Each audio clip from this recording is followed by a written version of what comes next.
जय हिंद प्रिय मित्रों। दोस्तों आज हम महाजनपद काल से दिल्ली पुलिस के एग्जाम में जितने भी प्रश्न पूछे जा चुके हैं उन सभी प्रश्नों को कवर करने वाले हैं। हमारा पहला प्रश्न है दोस्तों, महाजनपद काल से मगध साम्राज्य का शासक करने वाला प्रथम राजवंश का नाम क्या था? शिशुनाग वंश, हर्यक वंश, मौर्य वंश, नंद वंश। सही विकल्प हो दोस्तों हर्यक वंश। दोस्तों हम आप सबको बताना चाहते हैं कि इसके पहले सिंधु घाटी सभ्यता, पाषाण काल और वैदिक काल का वीडियो यूट्यूब पर अपलोड हो चुका है और हमारे यूट्यूब चैनल ज्ञानलोक पंकज और वाईफाई पंकज दो यूट्यूब चैनल हैं। दोनों चैनलों पर प्ले लिस्ट में ये वीडियो मिल जाएगी। प्राचीन मगध साम्राज्य प्राचीन भारत में कितने महाजनपद थे? तो 16 महाजनपद थे। कितने महाजनपद थे? 16 महाजनपद थे। उनमें से एक मगध साम्राज्य था। मगध साम्राज्य जो है 684 ईसा पूर्व से 320 ईसा पूर्व तक शासन किया था। इसकी राजधानी मगध साम्राज्य की राजधानी गिरिवर्ज यानी राजगिरी थी। मगध साम्राज्य का पहला शासक हर्यक वंश का शासक था। ठीक है, जिसका हर्यक वंश का स्थापना किसने किया था? तो बिंबिसार ने किया था। शुरुआत में मगध महाजनपद की राजधानी निम्नलिखित में से कौन सी थी? पाटलिपुत्र, राजगिरी, विक्रमशिला, वैशाली। अभी दोस्तों इसके पहले ही बता चुके हैं कि इसकी राजधानी कहाँ पे थी? राजगिरी में थी। इसका पहला वंश हर्यक वंश। हर्यक वंश का संस्थापक कौन था? बिंबिसार था। 16 महाजनपदों का उल्लेख बौद्ध धर्म के अंगुत्तर निकाय में मिलता है और जैन धर्म के भगवत सूत्री में और पाणिनि के अष्टाध्यायी में मिलता है। यानी 16 महाजनपदों का उल्लेख कहाँ पे मिलता है? तो बौद्ध धर्म के अंगुत्तर निकाय में और जैन धर्म के भगवती सूत्र में और पाणिनि के अष्टाध्यायी में भी मिलता है। ठीक है, 16 महाजनपदों में से प्रमुख महाजनपद मगध था, जिसमें कि आधुनिक पटना और गया जिले में स्थित थी, जिसमें आधुनिक पटना और गया जिले भी शामिल थे। प्रारंभ में इनकी राजधानी जो है राजगिरी थी, जो कि बाद में पाटलिपुत्र हो गई थी। मगध साम्राज्य की स्थापना राजा बृहद्रथ ने की थी। मगध साम्राज्य की स्थापना राजा बृहद्रथ ने की थी। इसकी प्रारंभ में राजधानी राजगिरी थी और बाद में पाटलिपुत्र कर दिया गया था। चंद्रगुप्त मौर्य द्वारा प्राचीन भारत में मौर्य साम्राज्य की स्थापना के ठीक पहले निम्नलिखित में से किस राजवंश ने मगध पर शासन किया? बृहद्रथ, नंदवंश, प्रदोतवंश और शिशुनाग वंश। दोस्तों इसका सही विकल्प होगा option number B. Chandragupta Maurya ने घरानंद की हत्या करके जो है शासन पे आए थे, तो नंदवंश। ठीक है, चंद्रगुप्त मौर्य द्वारा प्राचीन भारत में मौर्य साम्राज्य की स्थापना के ठीक पहले कौन सा राजवंश मगध पर शासन करता था? नंदवंश करता था। नंदवंश का संस्थापक कौन था दोस्तों? महापद्मनंद था, जिसने शिशुनाग वंश के बाद नंद वंश की स्थापना की। नंद वंश का शासक या इस वंश का अंतिम शासक घनानंद था, जो कि सिकंदर के समकालीन था, जिन्हें चंद्रगुप्त मौर्य ने चाणक्य की सहायता से पराजित कर मौर्य राजवंश की नींव डाली थी। निम्नलिखित में से कौन सा रिट जीवन और व्यक्तिगत स्वतंत्रता के अधिकार की रक्षा करता है? परमादेश, प्रतिषेध, अधिकार परीक्षा, बंदी प्रतिष्ठीकरण। Option number D. दोस्तों ये संविधान का क्वेश्चन बीच में डाल दिया गया था उस बुक में, तो वही है। तो कौन सा रिट जीवन और व्यक्तिगत स्वतंत्रता के अधिकार की रक्षा करता है? परमादेश, प्रतिषेध, आधार परीक्षा, बंदी प्रत्यक्षीकरण। तो बंदी प्रत्यक्षीकरण जो है इसका सही विकल्प होगा। बंदी प्रत्यक्षीकरण यानी हाइबियस कार्पस रिट जीवन और व्यक्ति के व्यक्तिगत स्वतंत्रता के अधिकार की रक्षा करती है। ठीक है, यह रिट किसी भी व्यक्ति को गैर कानूनी रूप से हिरासत में लेने के खिलाफ एक शक्तिशाली हथियार है। अगर किसी व्यक्ति को बिना किसी कानूनी आधार की हिरासत में रखा जाता है तो वह या कोई पूर्व मित्र या परिवार का कोई सदस्य अदालत में बंदी प्रत्यक्षीकरण याचिका दायर कर सकता है। यानी मान लीजिए किसी व्यक्ति को बिना किसी गैर कानूनी रूप से हिरासत में लिया जा सकता है, तो वह व्यक्ति अपना स्वयं जा सकता है या उसका कोई मित्र हो या उसके परिवार का कोई सदस्य अदालत में जाकर बंदी प्रत्यक्षीकरण याचिका दायर कर सकता है। यह क्वेश्चन पूछा जा सकता है यूपीएसआई में कि बंदी प्रत्यक्षीकरण कौन कौन दायर कर सकता है। तो ये यूपीएसआई की नज़र से बहुत इंपॉर्टेंट क्वेश्चन है, क्योंकि कुछ साथी दिल्ली पुलिस के साथ साथ यूपीएसआई की भी तैयारी कर रहे होंगे, इसलिए उनको भी ये बात ध्यान में रखते हुए चलिएगा। निम्नलिखित में से कौन सा प्राचीन भारत की क्षेत्रीय शक्ति का एक भाग नहीं था? मगध, कंजकुब्ज, कुरु, कौशल। इसका सही विकल्प होगा दोस्तों कन्याकुब्ज नहीं था कोई। मगध था, कुरु था, कौशल था। प्राचीन भारत की क्षेत्रीय शक्ति यानी टेरिटोरियल पावर का भाग कंजकुब्ज, कन्नौज नहीं था। यह पुष्पभूति वंश के महान शासक रहे हर्षवर्धन की नवीन राजधानी थी कन्नौज। ठीक है, हर्षवर्धन की राजधानी थी। बौद्ध ग्रंथ के अंगुत्तर निकाय व जैन धर्म के भगवती सूत्र में प्राचीन 16 महाजनपदों का उल्लेख मिलता है। इसमें मगध महाजनपद सर्वाधिक शक्तिशाली रूप से उभरा था, जबकि पाणिनि के अष्टाध्यायी में 22 महाजनपदों का उल्लेख मिलता है।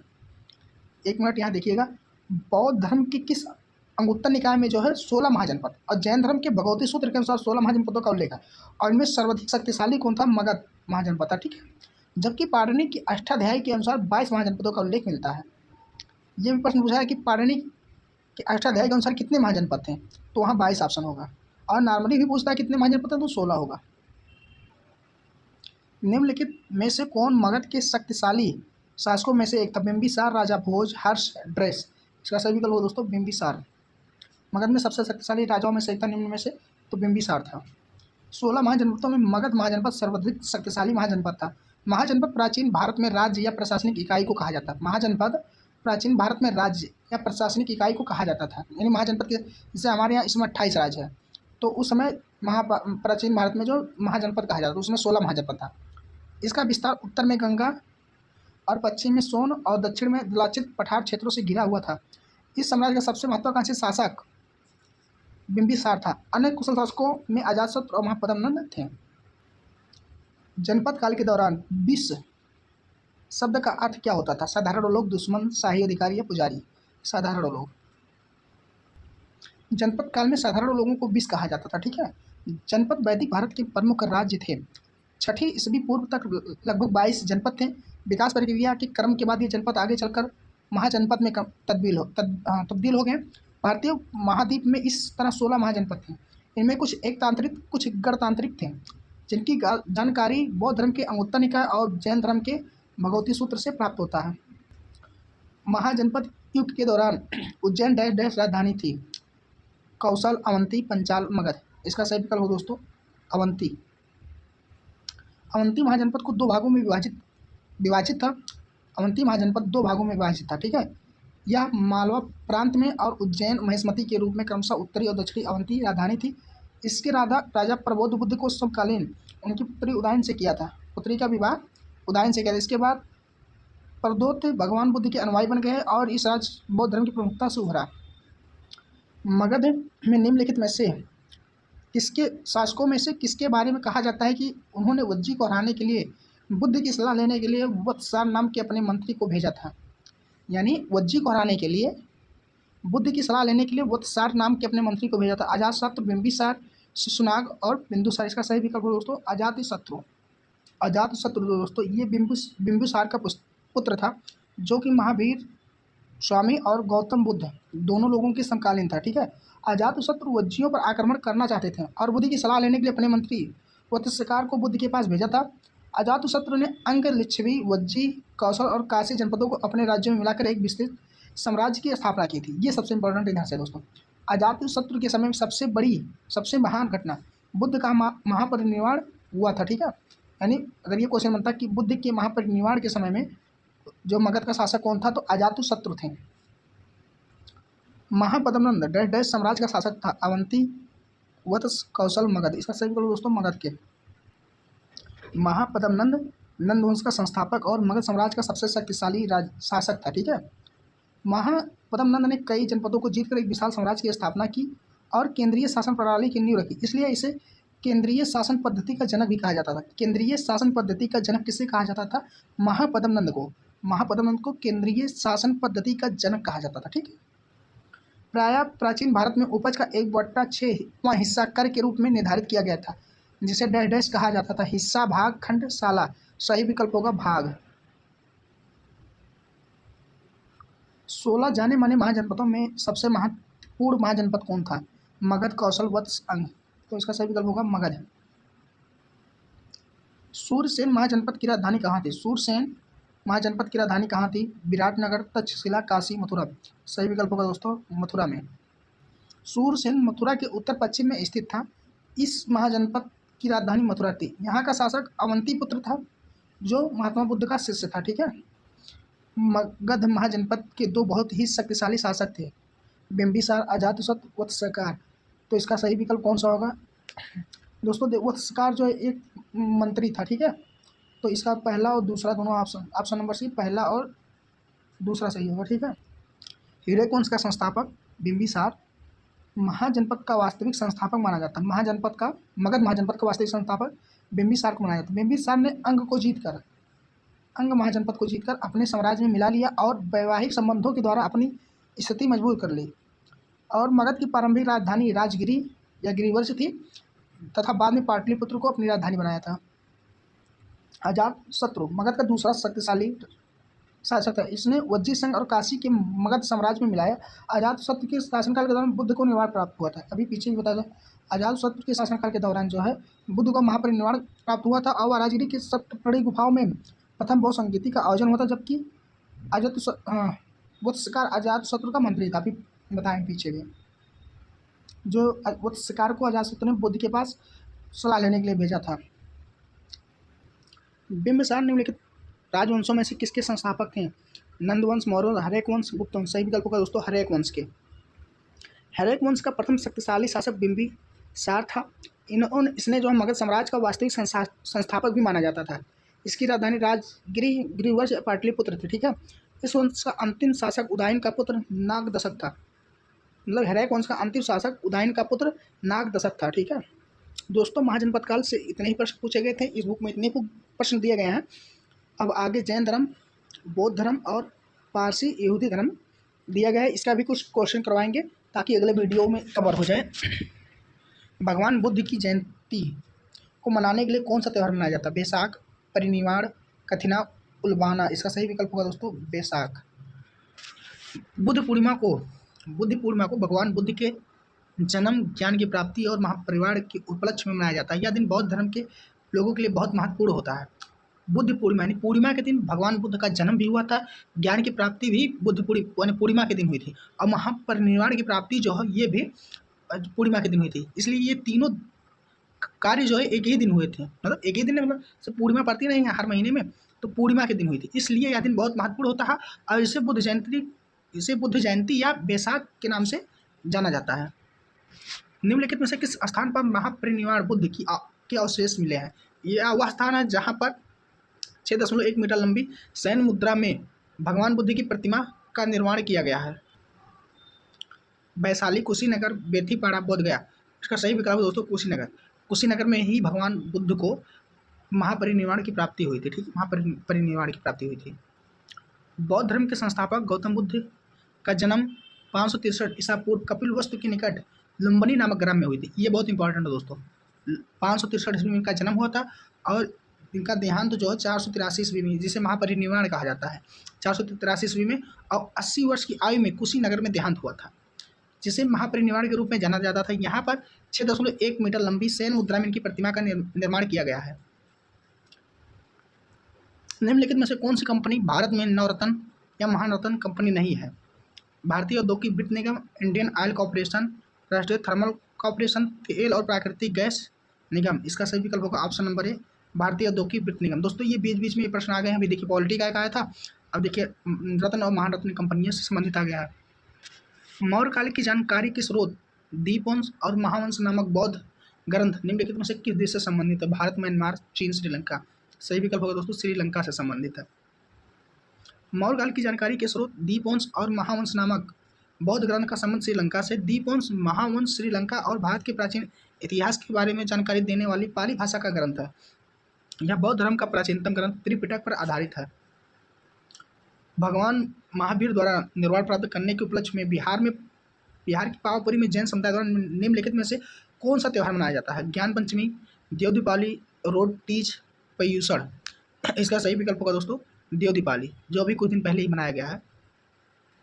भगवान महावीर ने कार्तिक अमावस्या के दिन बिहार की पावापुरी में निर्वाण प्राप्त किया था। इस अवसर में जैन समुदाय दीप जलाकर महावीर निर्वाण दिवस के रूप में मनाते हैं, जिसे जैन दीपावली या देव दिवाली कहा जाता है। इसे देवों की दीपावली इसलिए कहा जाता है क्योंकि देवताओं ने भगवान महावीर के निर्वाण के उपलक्ष्य में दीप जलाए थे। बौद्ध धर्म के प्रवर्तक गौतम बुद्ध प्राचीन भारत में महाजनपद काल के दौरान निम्नलिखित में से किस गणतांत्रिक राज्य के राजकुमार थे? कुरु, कंबोज, वज्जी, शाक्य। तो सही विकल्प दोस्तों ऑप्शन नंबर डी, शाक्य गणतांत्रिक राज्य था जो महाजनपद था, इनके राजकुमार थे। ठीक है। बौद्ध धर्म के संस्थापक गौतम बुद्ध शाक्य गणराज्य के राजकुमार थे। शाक्य गणराज्य कपिलवस्तु के पास लुम्बिनी में स्थित था। गौतम बुद्ध का जन्म 563 ईसा पूर्व में हुआ था। इनकी माता कौकिल्य वंश से थी।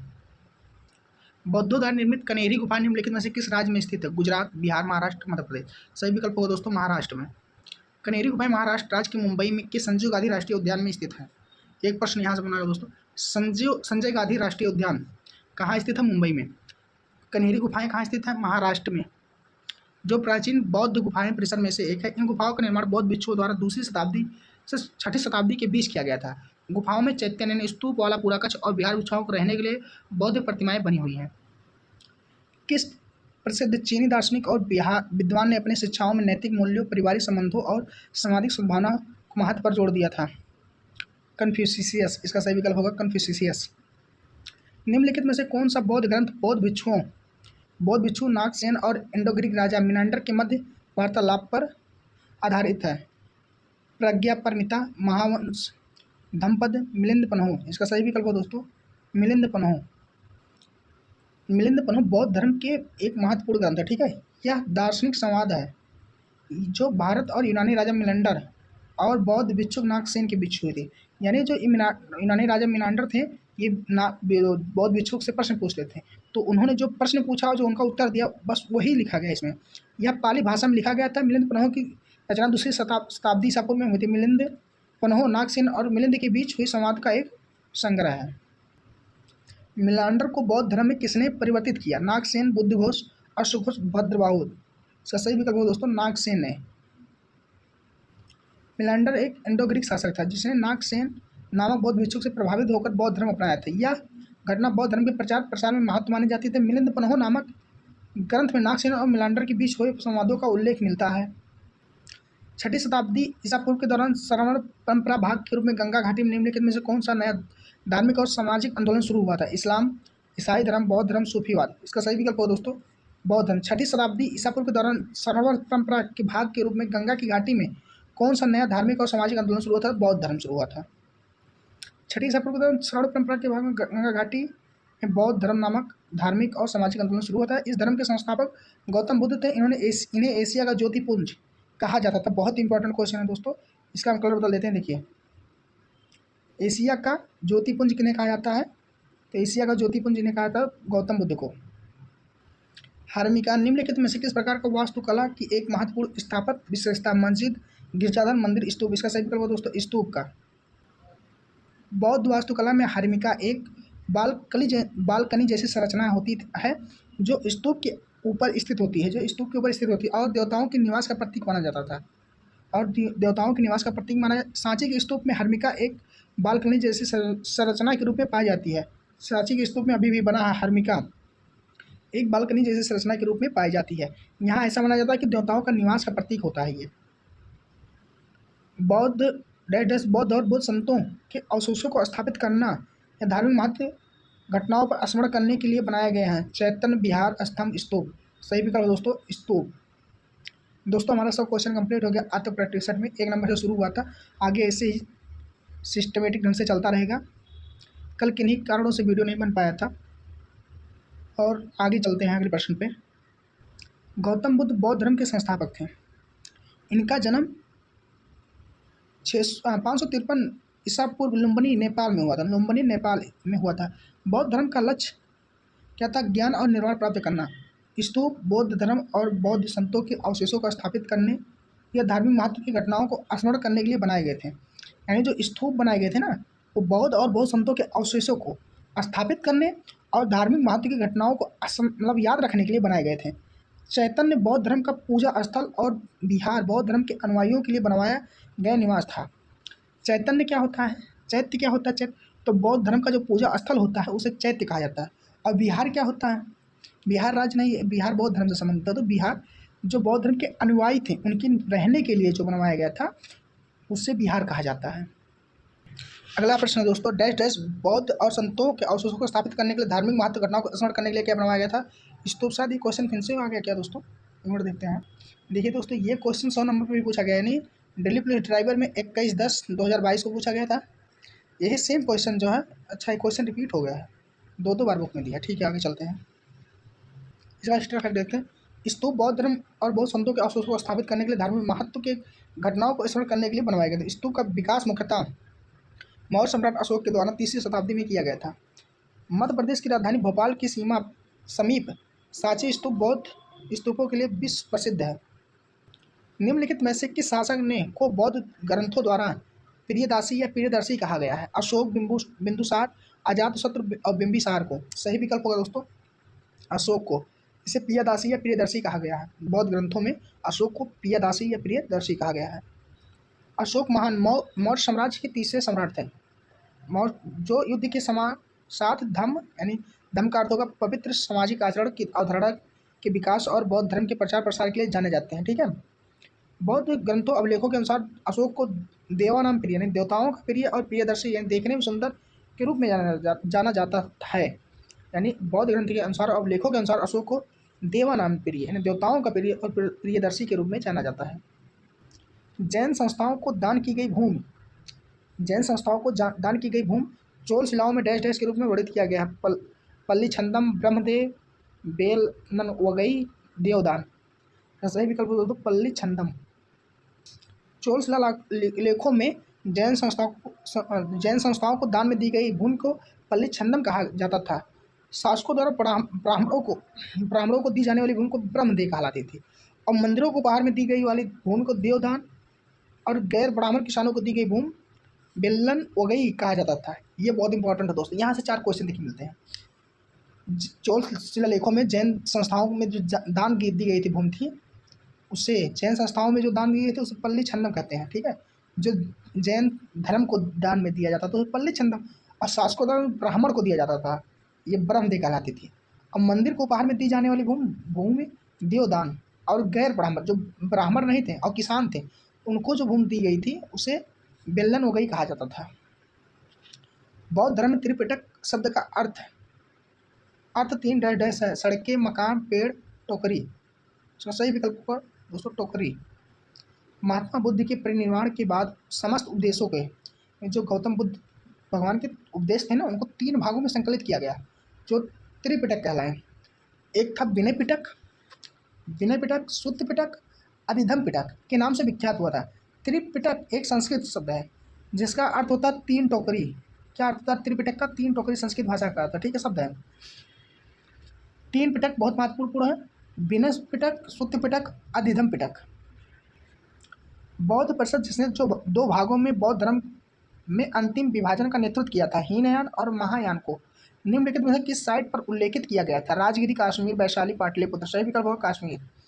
बौद्ध परिषद जिसने 2 भागों में बौद्ध धर्म के अंतिम विभाजन का नेतृत्व किया था हीनयान और महायान निम्नलिखित किस साइट पर आयोजित किया गया था? कश्मीर में। चतुर्थ बौद्ध संगीति का आयोजन कश्मीर के कुंडलवन में कनिष्क के शासनकाल के दौरान आयोजित किया गया था। इस संगीति का अध्यक्षता सुमित्र और उपाध्यक्ष अश्वघोष ने किया था। अश्वघोष कनिष्क का जो है राजकवि था। चतुर्थ बौद्ध संगीति के दौरान बौद्ध धर्म 2 भागों में विभाजित हो गया, हीनयान और महायान। ठीक है। हीनयान ने महात्मा बुद्ध का एक साधारण व्यक्ति माना जबकि महायान ने महात्मा बुद्ध को ईश्वर माना। यानी चतुर्थ बौद्ध संगीति जब हुई थी तो बौद्ध धर्म 2 भागों में विभाजित हो गया, एक हीनयान और एक महायान। हीन मतलब दीनहीन जैसे सोचिए, तो उन्होंने साधारण व्यक्ति माना। और महायान ने महात्मा बुद्ध को भगवान की उपाधि मानी, उन्हें ईश्वर माना। ठीक है। निम्नलिखित में से कौन सा एक शैव संप्रदाय नहीं है? पंचरात्र, कंपालिक, वीरशैव, पशुपति। सही विकल्प होगा दोस्तों पंचरात्र। पंचरात्र वैष्णव समुदाय के आगम ग्रंथ है। 3री शताब्दी में पंचरात्र की जड़ें एक ऋषि नारायण के विचारों के आसपास एक धार्मिक आंदोलन के रूप में है जो विष्णु के अवतार हैं। पंचरात्र का सर्वप्रथम प्रयोग वैदिक ग्रंथ तैत्तिरीय संहिता में मिलता है। कंपलिक, वीरशैव और पशुपत संप्रदाय शैव संप्रदाय से संबंधित है। अब पंचरात्र जो है वैष्णव संप्रदाय से संबंधित है। निम्नलिखित में से कौन सा जैन धर्म का एक संप्रदाय है? हीनयान, दिगंबर, लिंगायत, वज्रयायन। इसका सही विकल्प हो दोस्तों दिगंबर। जैन धर्म 2 भागों में बटा था, एक दिगंबर था और एक श्वेतांबर था। और ये बौद्ध धर्म दीनयान और महायान में बटा था। हीनयान वाले भगवान गौतम बुद्ध को साधारण व्यक्ति मानते थे और महायान वाले भगवान गौतम बुद्ध को ईश्वर मानते थे। जैन धर्म एक प्राचीन धर्म है जिनकी उत्पत्ति लोकप्रियता 6ठी शताब्दी ईसा पूर्व में से आया था। इस धर्म में कुल 24 तीर्थंकर शिक्षक हुए, गुरु हुए, जिनमें 24वें अंतिम तीर्थंकर भगवान महावीर थे जिनका प्रतीक सिंह था। जैन धर्म को 2 संप्रदायों में विभाजित किया गया था, दिगंबर और श्वेतांबर। दिगंबर संप्रदाय के प्रतिपादक भाद्रभाव थे जिसने समस्त साधु पूर्णता नग्नता पर विश्वास करते थे। ये दिशाओं को दिगंबर जो थे, दिगंबर वाले जैन धर्म के, ये दिशाओं को अपना वस्त्र मानते थे। और श्वेतांबर संप्रदाय के प्रतिपादक स्थूलभद्र थे जिनमें साधु सफेद वस्त्र धारण करते हैं। स्थूलभद्र थे श्वेतांबर संप्रदाय के अनुवाद प्रतिपादक स्थूलभद्र और दिगंबर से दिगंबर की कौन थे, भद्रभाहु, ठीक है।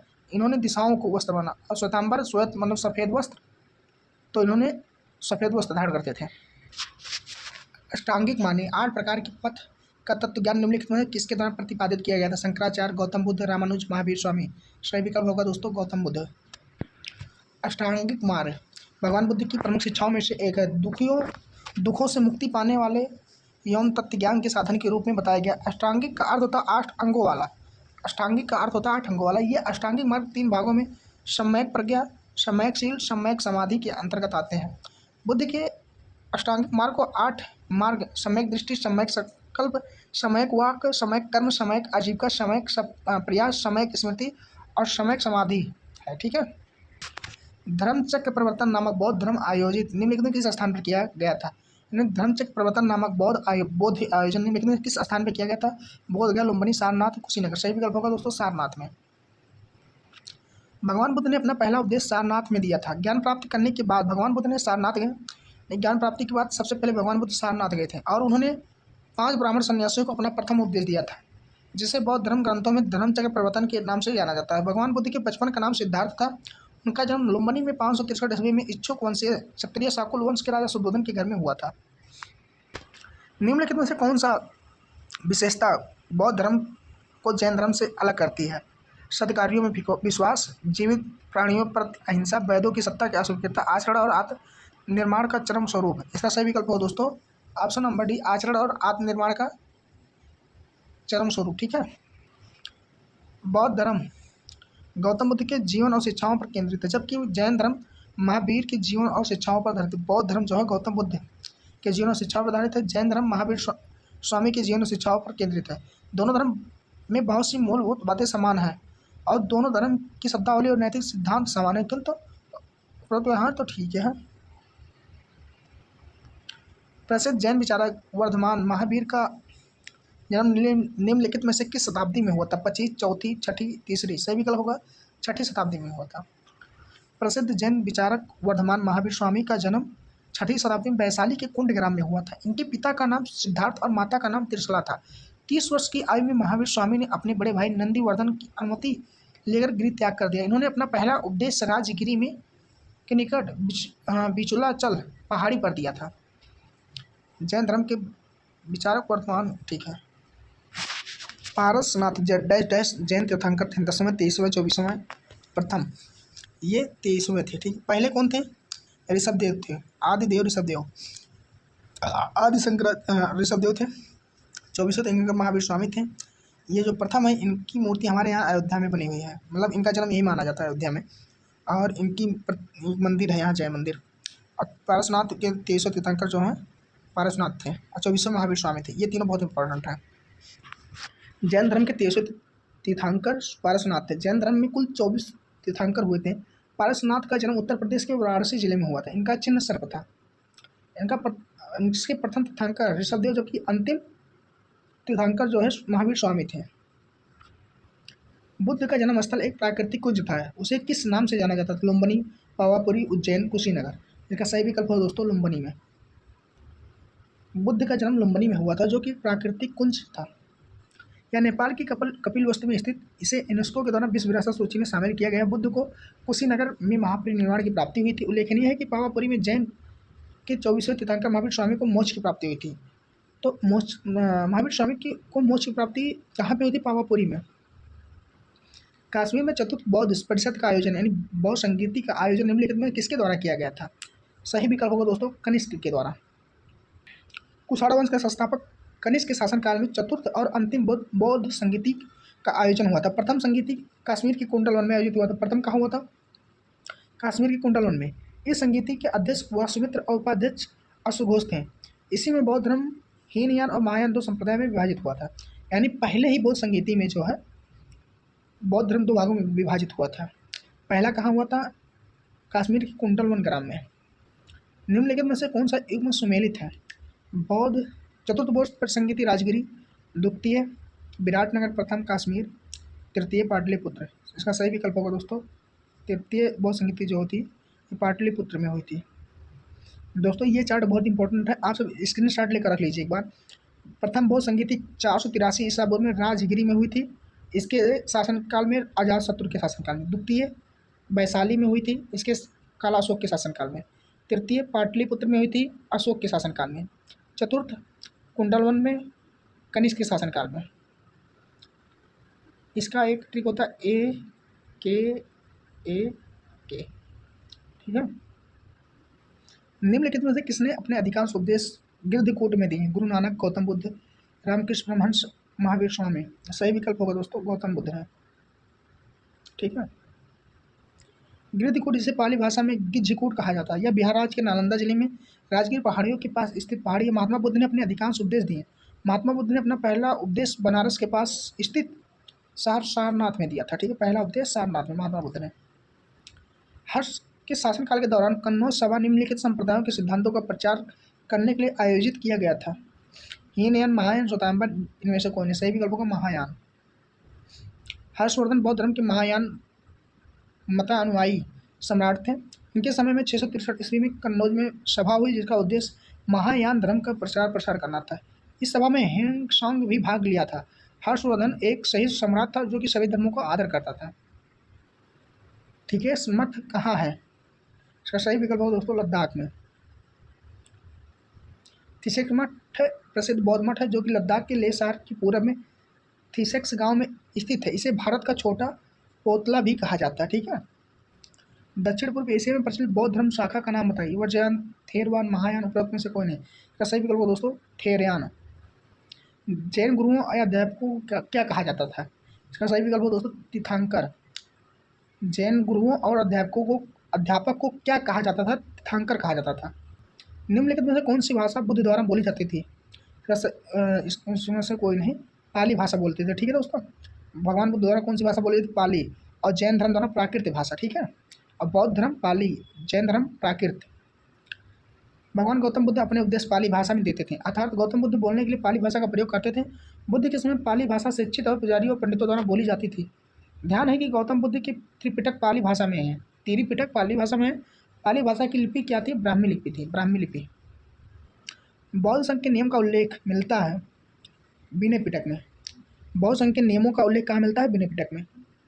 त्रिपिटक बौद्ध धर्म का एक प्रमुख संग्रह है जो कि पाली भाषा में लिखा गया है, ठीक है। इनमें बुद्ध के जीवन की वास्तविक घटनाएं, तत्कालीन समाज और शिक्षा की स्थिति का वर्णन है। त्रिपिटक 3 भाग है जिसका विनय पिटक, सुत्त पिटक, अधिधम्म पिटक। विनय पिटक में बौद्ध संघ के नियमों का वर्णन है। बौद्ध धर्म के नियम का वर्णन किसमें है? विनय पिटक में है। सुत्त पिटक में बौद्ध के उपदेशों का वर्णन, भगवान बुद्ध के उपदेशों का वर्णन किसमें? सुत्त पिटक में है। और अधिधम्म पिटक में बौद्ध दर्शन का वर्णन मिलता है। बौद्धों का प्रार्थना कक्ष कहलाता है चैत्य कहलाता है। पिछली क्लास में भी बता चुके हैं। चैत्य मुख्य रूप से बौद्ध धर्म एवं जैन धर्म से संबंधित थे। इनका उपयोग मंदिर की तरह पूजा अर्चना और धार्मिक स्थल के तौर पर किया जाता है। साधारण शब्द में बौद्ध भिक्षुओं के प्रार्थना कक्ष को चैत्य कहा जाता है और जैन धर्म एवं बौद्ध धर्म के अस्थायी आश्रम निवास को विहार कहा जाता था। जैन धर्म और बौद्ध धर्म के अस्थायी जो अनुयायी थे उनके निवास को विहार कहा जाता था। श्वेतांबर और दिगंबर संप्रदाय किससे संबंधित है? जैन धर्म से संबंधित है। जैन धर्म की 2 मुख्य शाखाएं दिगंबर, श्वेतांबर है। दिगंबर संत वस्त्र धारण नहीं करते थे, श्वेतांबर संत श्वेत वस्त्र धारण करते थे। जैन धर्म श्वेतांबर और दिगंबर में चंद्रगुप्त मौर्य के शासनकाल में विभाजित हुआ था। जैन धर्म का विभाजन चंद्रगुप्त मौर्य के शासनकाल में हुआ था, दिगंबर और श्वेतांबर में जो, ठीक। श्वेतांबर का नेतृत्व स्थूलभद्र ने किया था, ठीक है। और दिगंबर का नेतृत्व भद्रबाहु ने किया था। प्रथम जैन संगीति के आयोजन के दौरान पाटलिपुत्र में किया गया था। प्राचीन भारत में जैन धर्म मुख्य रूप से समर्थित था किसानों, व्यापारियों, कुम्हारों और कारागारों। सही विकल्प होगा दोस्तों व्यापारियों। प्राचीन भारत में जैन धर्म मुख्य रूप से व्यापारियों द्वारा समर्थित था, ठीक है। जैन धर्म के वास्तविक संस्थापक महावीर स्वामी को माना जाता है। ये बहुत इंपॉर्टेंट क्वेश्चन है दोस्तों। संस्थापक तो ऋषभदेव थे लेकिन वास्तविक संस्थापक जो है महावीर स्वामी को माना जाता था जो 24वें तीर्थंकर थे। प्राचीन भारत में जैन धर्म मुख्यतः व्यापारियों द्वारा समर्पित था।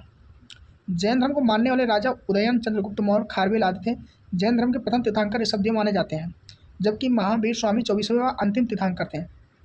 कुल कितने तीर्थंकर थे? 24। 23वें पारसनाथ। वर्धमान महावीर लिच्छवी वंश के राजकुमार थे जो डैश संघ का समूह है, वज्जी संघ का समूह है। दोस्तों समय बचाने के लिए हमने चारों ऑप्शन नहीं पढ़ रहे हैं, केवल सही विकल्प ही पढ़ रहे हैं, ठीक है। और इसमें आप लोगों को सुनने पर याद भी होगा, डाउट भी नहीं होगा। वर्धमान महावीर लिच्छवी वंश के राजकुमार थे, जो कि संघ के समूह थे वज्जी वंश के, वज्जी संघ के। महावीर स्वामी का जन्म वैशाली के निकट कुंड ग्राम यानी वज्जी संघ का गणराज्य के ज्ञात्री कुल के प्रधान सिद्धार्थ के यहाँ 540 ईस्वी में हुआ था। इनकी माता का नाम तिरसला और पत्नी का नाम यशोदा था। महावीर स्वामी जैन धर्म के 24वें तीर्थंकर और जैन धर्म के वास्तविक संस्थापक माने जाते हैं। जैन तथा बौद्ध धर्म के समय कितने आश्रमों को मान्यता प्राप्त थी? 4 आश्रम को मान्यता प्राप्त थी। जैन तथा बौद्ध धर्म के समय में 4 आश्रमों को मान्यता प्राप्त थी। जैन संस्थापक महावीर स्वामी व बौद्ध धर्म के संस्थापक गौतम बुद्ध थे। जैन धर्म के वास्तविक संस्थापक, ठीक है, महावीर स्वामी थे। बौद्ध धर्म के संस्थापक गौतम बुद्ध थे। ब्रह्म आश्रम, गृह आश्रम, वनप्रस्थ और संन्यास। पहला आश्रम जो है ब्रह्म आश्रम है, यह पहला चरण है जो कि जन्म से लेकर 25 वर्षों तक रहता था। इस अवस्था में व्यक्ति विद्यार्थी जीवन में ब्रह्मचर्य का पालन करता था। गृहस्थ आश्रम, इस समय मनुष्य को अपने सामाजिक व पारिवारिक जीवन पर ध्यान देने की आवश्यकता थी। यह चरण 25 वर्ष से 50 साल तक था, यानी गृहस्थ जीवन, ठीक है। तीसरा है वनप्रस्थ, यह आंशिक त्याग का कदम है। यह अवस्था 50 वर्ष से 75 वर्ष तक था। चौथा है संन्यास आश्रम, यह मनुष्य के जीवन में अंतिम चरण है। यह अवस्था 75 से 100 वर्ष तक था। ऐसा माना जाता है पहले जो है 100 साल की उम्र थी, तो 25 के मतलब 0 से 25 ब्रह्मचर्य, 25 से 50 गृहस्थ और 50 से 75 वनप्रस्थ, 75 से 100 संन्यास। जैन धर्म में हथेली पर एक चक्र वाले हाथ द्वारा क्या चिन्हित किया जाता है? जैन धर्म में हथेली पर एक चक्र वाले हाथ द्वारा क्या चिन्हित किया जाता है? अहिंसा, धर्म, प्राकृतिक निर्वाण। सही भी कहा दोस्तों, अहिंसा।